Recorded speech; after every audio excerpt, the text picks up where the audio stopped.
रात का सन्नाटा चारों ओर फैला हुआ था।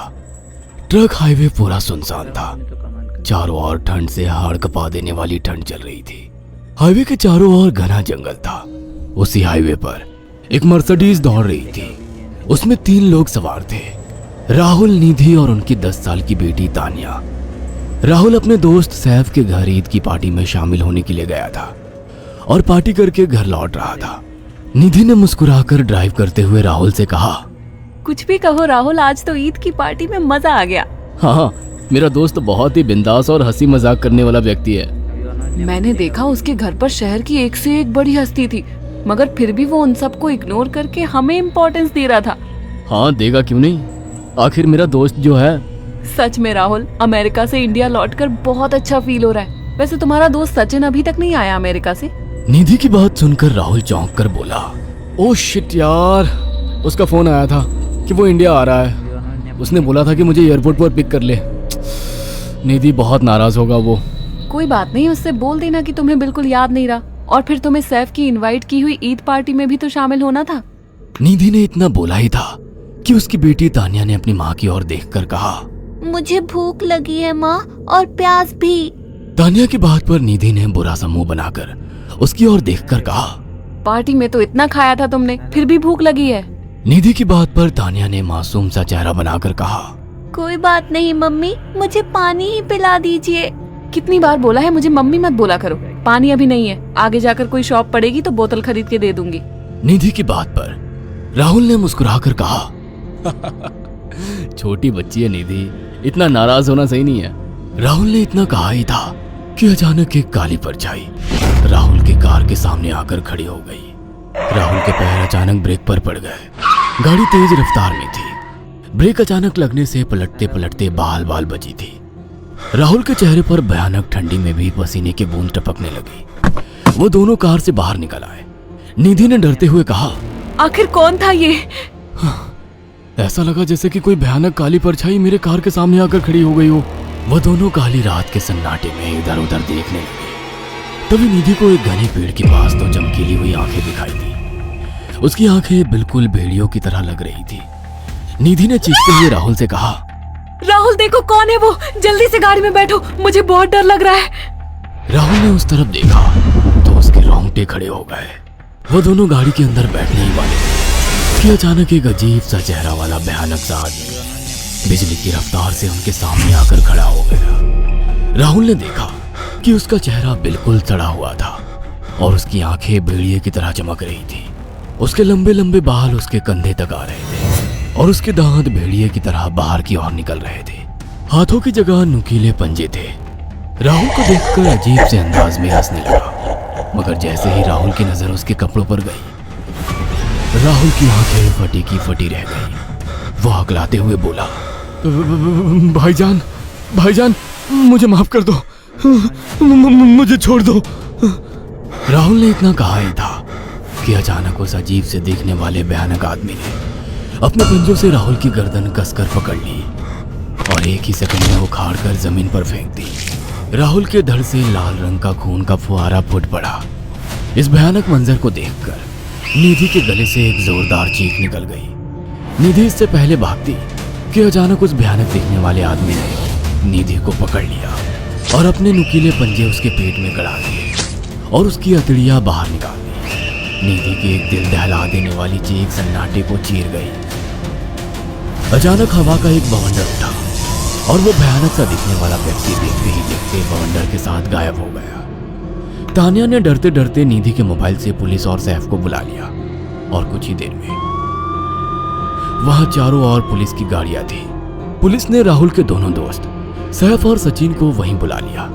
इंस्पेक्टर अर्जुन ने दोनों से कहा, मैंने ऐसी हत्याएं अपने करियर में कभी पहले नहीं देखी। ये काम तो ना किसी जानवर का लगता है, ना ही किसी इंसान का।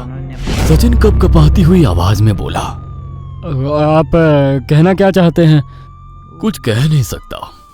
जिस किसी ने भी इन दोनों को मारा है, उससे एक बात तो साबित होती है कि वो इन दोनों से हद से ज्यादा नफरत करता था। अब सारी सच्चाई तो ये बच्ची ही बता सकती है। इतना बोलकर इंस्पेक्टर अर्जुन तानिया के पास चला गया, जो बेहद डरी हुई थी। तानिया ने आंखों देखी सारी घटना इंस्पेक्टर अर्जुन को बता दी।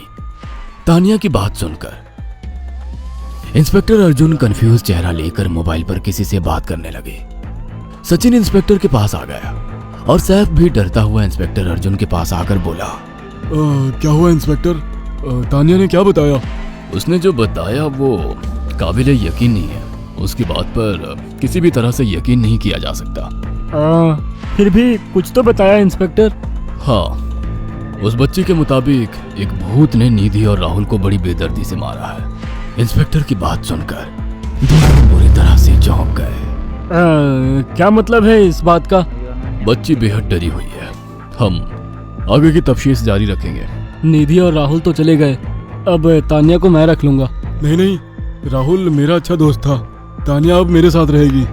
देखिए, बच्ची के माँ बाप अब इस दुनिया में नहीं है और आप दोनों भी शादीशुदा है। मुझे नहीं लगता कि आप दोनों बच्ची की सही से देखभाल कर सकते हैं। मेरी कोई औलाद नहीं है। मैंने अपनी पत्नी को फोन कर दिया है, वो भी IPS ऑफिसर है। ये बच्ची आज से मेरे साथ रहेगी। उसका मासूम चेहरा मेरे दिल में उतर गया है। अब तुम दोनों जा सकते हो। पूछताछ के लिए मैं जब भी तुम्हें बुलाऊं तुम दोनों आ जाना। इंस्पेक्टर ने ये बात बोली ही थी कि अचानक वहां पर मौसम बदल गया। चारों ओर काली घटाएं छा गई और एक भयानक बवंडर उठा और देखते ही देखते सब पुलिस वालों के सामने वो भयानक चेहरे वाला आकार सबके सामने खड़ा हो गया। उसको देखकर सबके रोंगटे खड़े हो गए। देखते ही देखते उसने अपने भयानक पंजे सैफ की आंखों में डालकर उसकी आंखें निकाल ली। सैफ ने चीखते हुए वहीं दम तोड़ दिया। उस भयानक आदमी को देखकर सचिन उसके पैरों पर गिर गया। तुम तो भाईजान से कपड़े पहने हो। मैं समझ गया, तुम भाईजान हो। मुझे माफ कर दो भाईजान, मुझे यहाँ से जाने दो। मैंने कुछ नहीं किया था। वो भयानक चेहरे वाला गुर्राते हुए बोला, बता इन सबको कि ये सब इतनी भयानक मौत क्यों मरे। सचिन दौड़ता हुआ इंस्पेक्टर अर्जुन के पास गया और बोला, मैं जानता हूँ इसने इन तीनों को क्यों मारा। इसका नाम भाईजान था। जब ये जिंदा था ये किसी का भाई किसी की जान था। बहुत साल पहले ये हम सबका बहुत अच्छा गहरा दोस्त और बिजनेस पार्टनर था। ये सबकी बहुत मदद किया करता था। इसकी प्यारी सी बेटी थी तानिया, जो इस वक्त कार के अंदर बैठी हुई है। ये इसी की बेटी है। भाईजान अपने सारे पैसों से एक बहुत बड़ा हॉस्पिटल खोलना चाहता था जिससे गरीबों का मुफ्त इलाज किया जा सके, मगर हम तीनों इसके लिए तैयार नहीं थे। हमारी नीयत उसकी दौलत पर खराब थी और एक दिन हम सब धोखे से ईद के दिन भाईजान को यहाँ ले आए और इसे मारकर फेंक दिया। तो फिर तुम सबने इसकी बेटी को क्यों जिंदा छोड़ दिया? हमें बाद में पता लगा कि भाईजान ने सारी जायदाद अपनी बेटी के नाम कर दी है, इसीलिए हमने भाईजान की पत्नी को भी मार दिया।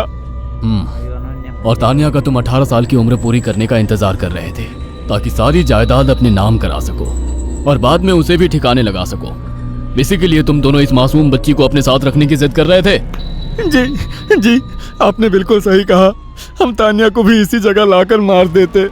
सचिन की बात सुनकर इंस्पेक्टर अर्जुन की आंखों में खून उतर आया। इंस्पेक्टर अर्जुन के कुछ कहने से पहले ही भाईजान बिजली की रफ्तार से इंस्पेक्टर अर्जुन की आंखों के सामने से सचिन को पकड़कर ले गया और उसके शरीर के टुकड़े टुकड़े कर दिए और हवा में उठे एक तेज बवंडर के साथ गायब हो गया।